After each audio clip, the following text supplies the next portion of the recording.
देश में आरक्षण को लेकर के रार छिड़ी हुई है। आदिवासी समाज दो हिस्सों में दिखाई देता है। जो आदिवासी अपना धर्म परिवर्तन कर चुके हैं, उन्हें आरक्षण का लाभ नहीं दिए जाने को लेकर के मांग उठने लगी है, तो वहीं दूसरी ओर जो आदिवासी समाज के लोग कन्वर्ट हुए और ईसाई धर्म को अपनाने लगे, उन लोगों ने, उनकी मांग है कि क्योंकि जाति रूप से वो आदिवासी हैं, धर्म भले ही वो किसी का माने, उनका तर्क यह है कि उन्हें आरक्षण का लाभ मिलना चाहिए। इस तरह की बात को लेकर के हमारे साथ जनजाति सुरक्षा मंच के लीडर हैं इंदर भगत जी। इंदर भगत जी, क्या मांग है आप लोगों की? ये जो पूरा मसला है आदिवासी आरक्षण का, जो कन्वर्जन का मामला है, फिर डिलिस्टिंग का मामला है, ये क्या मांग है आप लोगों की और कैसे देखते हैं इसे आप? जनजाति सुरक्षा मंच की मांग डिलिस्टिंग का है।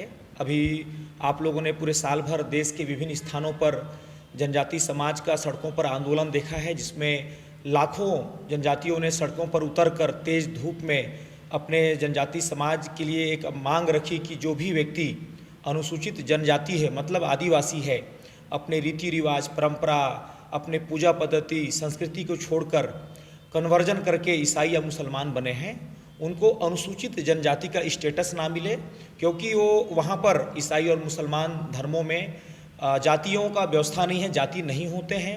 और जब वो अपने मूल सनातन संस्कृति के चीज़ों को छोड़ कर के ईसाई या मुसलमान बनते हैं, तो उनको ईसाई है तो बपतिस्मा लेना होता है, मुस्लिम है तो और उनकी जो प्रक्रिया होती है। और दोनों धर्मों में एकेश्वरवाद चलता है, दोनों धर्मों में अपने अपने धर्म हैं, केवल वही हैं, उसके अलावा और अन्य की मान्यता नहीं है।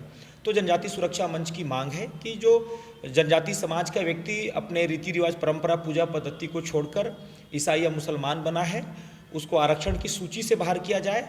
जब अनुच्छेद 342 जो अनुसूचित जनजातियों के लिए है, एसटी वर्ग के लिए है, उसमें संशोधन नहीं होता है। और जैसे अनुच्छेद 341 में अनुसूचित जातियों के लिए व्यवस्था किया गया है कि कोई भी हमारा दलित भाई हिंदू, सिख या बौद्ध, इन तीनों धर्मों में रहता है, वहाँ पर उसको आरक्षण का सुविधा मिलता है, उसको एससी का स्टेटस मिलता है। मगर जैसे ही वो ईसाई या मुसलमान बनता है, उसका एससी का स्टेटस स्वतः खत्म हो जाता है, आरक्षण के दायरे से स्वतः वो बाहर हो जाता है। वही चीज़ हम अनुच्छेद 342 में करने की मांग कर रहे हैं, और हमारी लड़ाई सड़क से लेकर संसद तक की है। जब तक ये मांग हमारी पूरी नहीं होती है, तब तक हम लगातार लड़ाई लड़ते रहेंगे। इंदर जी, सरगुजा में क्या लगता है, आप तो यहीं के हैं, सरगुजा में क्या जो ईसाई धर्म को अपना चुके हैं उन्हें भी आरक्षण का लाभ मिल रहा है? जी बिल्कुल मिल रहा है। मैं बहुत सारे गांवों में गया हूं, मैंने देखा है वहां कि एक व्यक्ति, कोई भी अगर आदिवासी व्यक्ति है, वो अगर किसी ने भी जिसने ईसाई धर्म को ग्रहण किया है, उसके आप कास्ट सर्टिफिकेट को देखिए, वो कहीं भी कोई फॉर्म भरता है, कहीं भी कोई अपना जानकारी देता है, वहाँ पर धर्म के कॉलम में वो हमेशा हिंदू लिखवाते हैं। वहाँ पर वो अपने जो जिस धर्म को वर्तमान में वो पालन कर रहे हैं, ईसाई धर्म को, उसको हमेशा वो छुपाते हैं, झूठ लिखते हैं वहाँ पर, और अपने आप को हिंदू लिख करके पूरा आरक्षण का लाभ लेते हैं।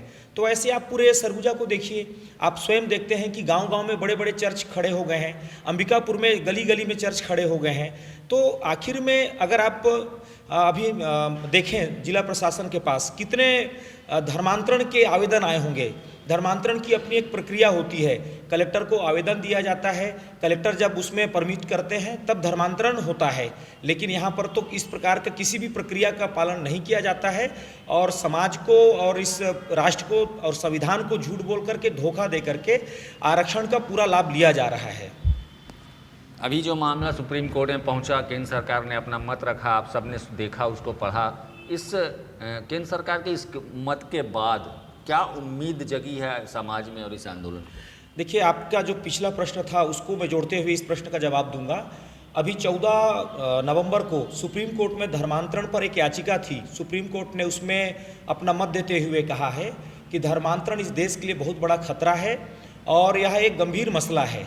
और आपने जो प्रश्न किया सुप्रीम कोर्ट के ही एक दूसरे केस को लेकर के, जिसमें अनुसूचित जनजाति वर्ग के एक एनजीओ ने याचिका लगाया है कि जो अनुसूचित जाति का व्यक्ति जो वर्ग है, अनुसूचित जाति मतलब एससी समाज, उसको संविधान जब से लागू हुआ है तभी से वहाँ पर अनुच्छेद 341 में ये कहा गया है कि एससी वर्ग हिंदू है अगर वो धर्मांतरित होकर के बौद्ध में आता है या सिख बनता है तो उसको आरक्षण का लाभ मिलता है, लेकिन वो ईसाई या मुसलमान बनता है तो उसको आरक्षण का लाभ नहीं मिलता है। याचिका में है कि जो ईसाई और मुसलमान बने हैं उनको भी आरक्षण का लाभ मिलना चाहिए। उस याचिका पर सुप्रीम कोर्ट ने केंद्र सरकार से अपना मंतव्य मांगा, तो केंद्र सरकार ने हलफनामा दिया है और उन्होंने स्पष्ट कहा है कि यह सही नहीं होगा कि उनको आरक्षण दिया जाए। जो संविधान में अनुच्छेद 341 में व्यवस्था है कि ईसाई और मुसलमान बनने के बाद में उनको आरक्षण नहीं मिलना चाहिए, वही व्यवस्था बने रहे, क्योंकि ईसाई और मुसलमान धर्म में वहाँ पर जातिगत व्यवस्था नहीं है और हमारे अनुसूचित जातियों के भाइयों को, इस वर्ग के भाइयों को जो आरक्षण मिला है वो जातिगत कुछ कमियां थी उस समय, उसके कारण आरक्षण मिला हुआ है। ये जो 11 करोड़ की आबादी बता रहे हैं, इसमें ये ईसाइयों को मिला करके है कि सिर्फ ऐसे आदिवासी हैं 11 करोड़ जो हिंदू बचे? पिछले 2011 की जनगणना में लगभग 10.5 करोड़ की आबादी आंकी गई है। अभी की जनगणना कोरोना के कारण नहीं हुआ है। जब होगा तो हम पाएंगे कि हमारी जनगणना में संख्या 11 करोड़ के ऊपर जाएगा। तो उसमें लगभग हम लोग का जो जनजाति सुरक्षा मंच का अपना जो आकलन है वो लगभग 18% ऐसे लोग हैं जो आदिवासी के लोग हैं जो ईसाई और मुसलमान बने हैं, 18% लगभग। तो उसमें से, लेकिन मैंने जो शुरू में कहा कि उन्होंने अपने डॉक्यूमेंट्स में उन्होंने कभी भी अपने आप को ईसाई नहीं दिखाया है, तो इसी को हम लोग पढ़ते भी हैं क्रिप्टो क्रिश्चियन, मतलब ईसाई धर्म को मानते हैं, चर्च जाते हैं, मगर उनके दस्तावेजों में कहीं भी ईसाइयत का उल्लेख नहीं है, उस धर्म का उल्लेख नहीं है। वहाँ पर वो महादेव पार्वती का ही जिक्र करते हैं, वहाँ पर धर्म के कॉलम में वो हिंदू का ही उल्लेख करते हैं।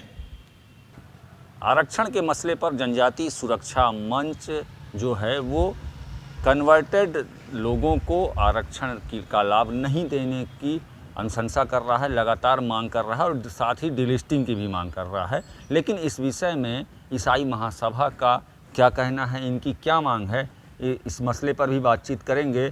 हमारे साथ ईसाई महासभा के मुन्ना टोप्पो जी हैं। मुन्ना टोप्पो जी, आपका स्वागत है।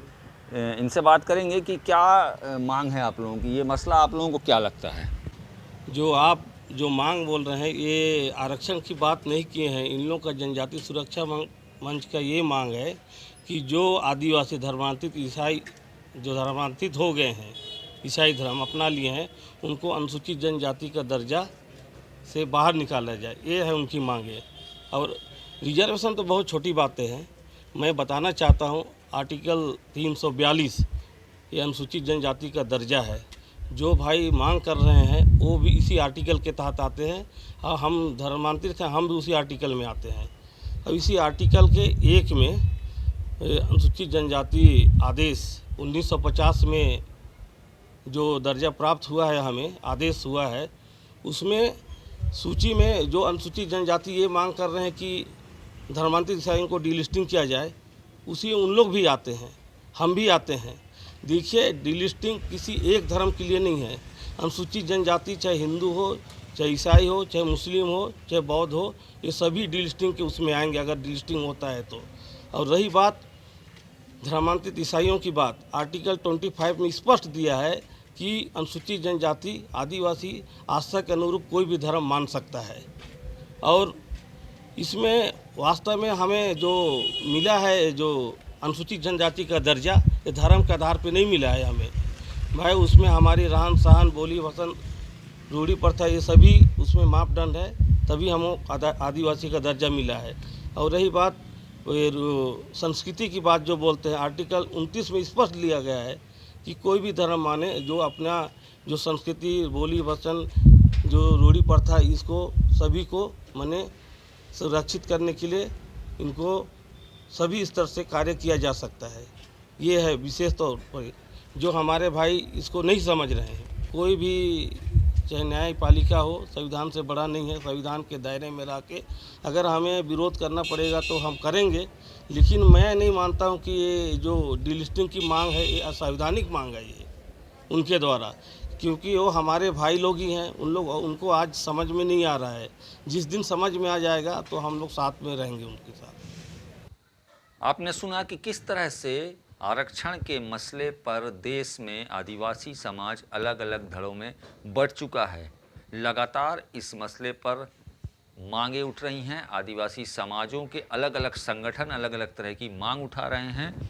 एक वर्ग डिलिस्टिंग की मांग करता है, एक वर्ग ईसाई धर्म अपना चुके लोगों को आरक्षण से पृथक करने की मांग करता है, तो वहीं ईसाई धर्म को मानने वाले लोग भी उसी संविधान का हवाला देकर के खुद को किसी भी धर्म को मानने की छूट के अधिकार की बात करते हैं।